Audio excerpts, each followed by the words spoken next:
కాకినాడ నరసన్న నగర్ లో వేంచేసి ఉన్న శ్రీ రుక్మిణీదేవి సమేత పాండురంగ స్వామివారి ఆలయంలో వార్షిక దివ్య కళ్యాణ మహోత్సవాలు ఘనంగా నిర్వహిస్తున్నారు. ఉత్సవాలలో భాగంగా ఈ నెల 27వ తేదీ శుక్రవారం ఉదయం శ్రీ రుక్మిణీదేవి పాండురంగ స్వామివారి కళ్యాణం వైభవంగా జరిపిస్తున్నట్లు ఆలయ చైర్మన్ రాజరపు కృష్ణకుమార్, ఆలయ అర్చకులు వెంకట్లు తెలిపారు.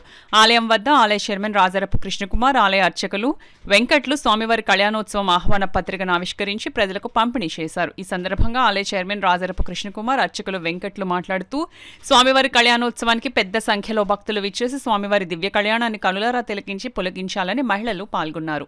కాకినాడ నరసన్న నగర్లో వేంచేసి ఉన్న శ్రీ రుక్మిణి సమేత పాండురంగ స్వామి వారి ఆలయంలో 64వ వార్షికోత్సవ సందర్భంగా ఈ నెల 27వ తారీఖు అనగా శుక్రవారం ఉదయం 10:08 శ్రీ రుక్మిణి సమేత పాండురంగ స్వామి వారి కళ్యాణం జరుగును.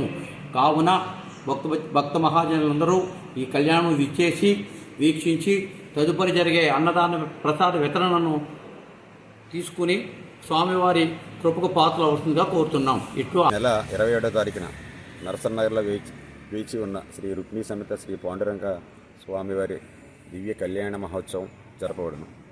ఉదయం 10 గంటలకి కళ్యాణం ప్రారంభించబడును. ఆ తర్వాత అన్న సమారాధన కూడా జరపబడును. అందుకనుక కాకినాడలో ఉన్న ఈ పాండురంగ స్వామి ఒక భక్తులు చాలామంది ఉన్నారు.